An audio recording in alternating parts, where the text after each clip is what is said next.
ಮಧ್ಯಾಹ್ನ 2:30ಕ್ಕೆ ಕಮಲ್ ಹಾಸನ್ ಅವರ ಚಿತ್ರ ಭವಿಷ್ಯ ಇದೆ. 2:30ರವರೆಗೆ ಕ್ಷಮೆಗೆ ಗಡುವನ್ನ ಈಗ ಹೈಕೋರ್ಟ್ ನೀಡಿದೆ. ಕ್ಷಮೆ ಕೇಳುವ ಬಗ್ಗೆ ಯೋಚನೆ ಮಾಡಿಕೊಂಡು ಬನ್ನಿ, ನಿಮ್ಮ ನಿಲುವನ್ನ ತಿಳಿಸಿ, ನಮ್ಮ ನಿಲುವನ್ನ ಆಮೇಲೆ ತಿಳಿಸ್ತೀವಿ ಅಂತ ಹೇಳಿದ್ದಾರೆ. ಕ್ಷಮೆ ಕೇಳದಿದ್ದರೆ ನನ್ನ ನಿಲುವನ್ನು ಪ್ರಕಟಿಸ್ತೀನಿ ಅಂತ ನ್ಯಾಯಮೂರ್ತಿಗಳು ಹೇಳಿದ್ದಾರೆ.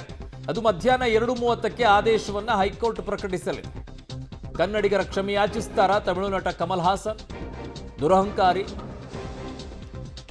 2 ಬಾರಿ ಇದೇ ರೀತಿಯಾಗಿ ವರ್ತನೆಯನ್ನ ತೋರಿಸಿದ್ದು, ನಾನು ಕ್ಷಮೆ ಕೇಳಲ್ಲ ಅನ್ನುವಂತ ಮಾತನಾಡಿದ್ದು.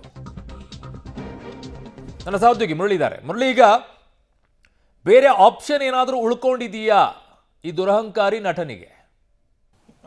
ಇದುವರೆಗೂ ಉಳಿದಂಥ ಏನೋ ಒಂದಷ್ಟು ತುಪ್ಪ ಸವರಂಥ ಒಂದಷ್ಟು ಕೆಲಸಗಳನ್ನು ಮಾಡ್ತಾ ಇದ್ರು. ಜೊತೆಗೆ ವಿಷಾದವನ್ನು ವ್ಯಕ್ತಪಡಿಸ್ತೀನಿ ಅನ್ನೋ ರೀತಿಯಲ್ಲಿ ಒಂದಷ್ಟು ಹೇಳಿಕೆಗಳನ್ನು ಕೊಡೋದು, ಅದನ್ನ ಹೊರತುಪಡಿಸಿದರೆ ಕ್ಷಮೆಯನ್ನು ಕೇಳುವಂಥ ಯಾವುದೇ ರೀತಿಯ ಪ್ರಯತ್ನಗಳನ್ನು ಕೂಡ ಮಾಡಲಿಲ್ಲ.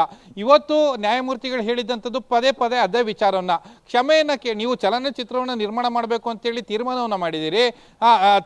ರಿಲೀಸನ್ನು ಮಾಡುವಂಥ ಸಂದರ್ಭದಲ್ಲಿ ನಿಮಗೆ ಬೇಕಾಗಿರುವಂಥದ್ದು ಪೊಲೀಸ್ನ ಭದ್ರತೆ ಅಂತೇಳಿ ಕೇಳ್ತಾ ಇದ್ದೀರಿ. ಇಲ್ಲಿ ಜನರ ಭಾವನೆಗೆ ಧಕ್ಕೆಯನ್ನು ಮಾಡಿ ಚಲನಚಿತ್ರವನ್ನು ರಿಲೀಸನ್ನು ಮಾಡುವಂಥ ಪ್ರಮೇಯ ಯಾಕೆ? ಜೊತೆಗೆ ಕರ್ನಾಟಕದ ಜನರ ಹಣವನ್ನು ಸಂಪಾದನೆ ಮಾಡಬೇಕು ಅಂತೇಳಿ ನೀವು ಯಾಕೆ ಅಷ್ಟೊಂದು ಏನು ಕಟ್ಟಿಬಿದ್ದು ಕೆಲಸವನ್ನು ಮಾಡ್ತಾ ಇದ್ದೀರಿ? ಆ ಹಿನ್ನೆಲೆಯಲ್ಲಿ ನೀವು ಕರ್ನಾಟಕವನ್ನು ಬಿಟ್ಟು ಬೇರೆ ಕಡೆ ಫಿಲಮ್ನನ್ನು ರಿಲೀಸನ್ನು ಮಾಡ್ಕೊಳ್ಳಿ, ಅಲ್ಲಿಂದ ಹಣ ಸಂಪಾದನೆಯನ್ನು ಮಾಡ್ಕೊಳ್ಳಿ ಅಂತೇಳಿ ಕೂಡ ಹೇಳಿರುವಂಥದ್ದು. ಜೊತೆಗೆ ಭಾಷಾ ವಿಚಾರಕ್ಕೆ ಸಂಬಂಧಪಟ್ಟಂತೆ ಇನ್ನೊಂದಷ್ಟು ಖಡಕ್ ಆಗಿ ಒಂದಷ್ಟು ಮಾತನ್ನು ಹೇಳಿದ್ದಾರೆ. ನೀವೇನಾದ್ರು ಭಾಷಾ ತಜ್ಞರ ಅಥವಾ ಇತಿಹಾಸಕಾರರ? ಯಾಕಂದರೆ ಭಾಷೆ ತಮಿಳು ಹುಟ್ಟಿದ ಬಳಿಕ ಕನ್ನಡ ಹುಟ್ಟಿತು ಅನ್ನೋದನ್ನ ಹೇಳಲಿಕ್ಕೆ ನೀವು ಯಾರಾದರೂ ಭಾಷಾ ತಜ್ಞರ ಅಥವಾ ಇತಿಹಾಸಕಾರರ ಅನ್ನೋದ್ರ ಬಗ್ಗೆನೂ ಕೂಡ ಒಂದು ಹೇಳಿಕೆಯನ್ನು ಕೊಟ್ಟಿರುವಂಥದ್ದು. ಜೊತೆಗೆ 1950ರಲ್ಲಿ ರಾಜಗೋಪಾಲಾಚಾರಿ ಅವರ ವಿಚಾರವನ್ನು ಕೂಡ ಇವತ್ತು ಹೈಕೋರ್ಟ್ ಪ್ರಸ್ತಾಪವನ್ನು ಮಾಡಿರುವಂಥದ್ದು. ಆ ಸಂದರ್ಭದಲ್ಲೂ ಕೂಡ ಈ ರೀತಿಯಲ್ಲಿ ವಿವಾದಾತ್ಮಕ ಹೇಳಿಕೆಯನ್ನು ಕೊಟ್ಟಿದ್ರು ಅವರು.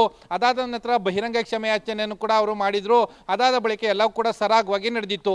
ಅದೇ ಆಪ್ಷನನ್ನು ನಿಮಗೆ ಕೊಡ್ತಾ ಇದ್ದೀವಿ ಅನ್ನೋದ್ರ ಬಗ್ಗೆನೂ ಕೂಡ ಏನು ಇವತ್ತು ಕೋರ್ಟ್ನಲ್ಲಿ ಹೇಳಿರುವಂಥದ್ದು. 2:30 ಒಳಗಾಗಿ ತಮ್ಮ ನಿಲುವನ್ನು ಕೋರ್ಟ್ಗೆ ತಿಳಿಸಬೇಕು, ಕೋರ್ಟ್ಗೆ ತಿಳಿಸಿದ ಬಳಿಕ ನಮ್ಮ ಆದೇಶವನ್ನು ನಾವು ಮಾಡ್ತೀವಿ ಅಂತೇಳಿ ಕೂಡ ಒಂದು ಹೇಳಿದ್ದಾರೆ. ಮತ್ತು ಯೋಚನೆ ಮಾಡಿ ನೀವು ನಿಮ್ಮ ತೀರ್ಮಾನವನ್ನು ಕೋರ್ಟ್ಗೆ ತಿಳಿಸಿ ಅಂತೇಳಿ ಕೂಡ ಹೇಳಿರುವಂಥದ್ದು.